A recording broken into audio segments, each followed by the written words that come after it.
Ito na naman yung chef magluluto ng ulo ng isda. Tingnan mo nung mata ng isda. Parang naka marijuana. Inugasan sa may limon at inugasan din to dito sa ano yung suka. Ayun, pinrito. Wow! Pinrito niya yung ulo ng isda. Mukhang adik na yung mga pinrito pa. Ayan. Meron. Ayun. Linagay agad doon sa sauce. Anong luto to? Kari-kari isda. Ayan ang siling demonyo. Ang siling demonyo sa shipa. Ito naman yung noodles niya. Anong gagawin dito? Ba't linagay dito sa hiyawan ha? Binuhusan ng tubig na mainit.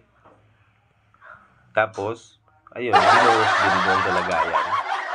Nausay ka talaga, chef. Binabad niya. Ito naman yung ulo niya, oh. At mayroon itlog. May paitlog na naman.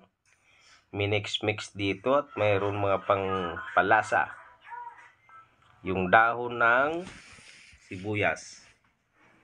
Tapos, ginupit-gupit. Linagay sa dahon ng saging. Ano to? Ang gagawin dito? Suman?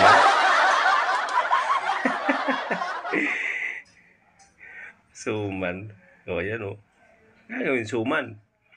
Ano to piprituin? O stem? Piprit. Stem nga. Stem to mga kapugi.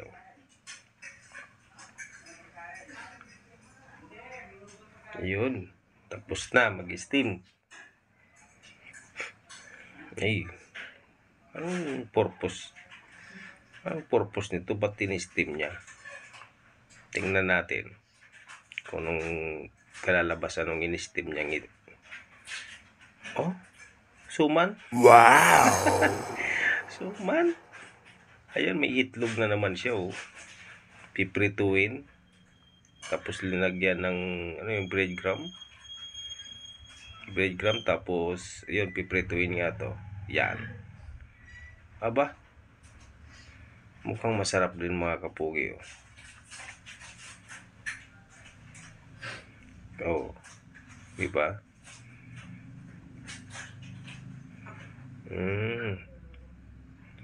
Ganun lang pala. Ito na yung kanyang linutong ulo ng isda. Oh, ayan na yung parang suman niya, oh. Ang galing naman.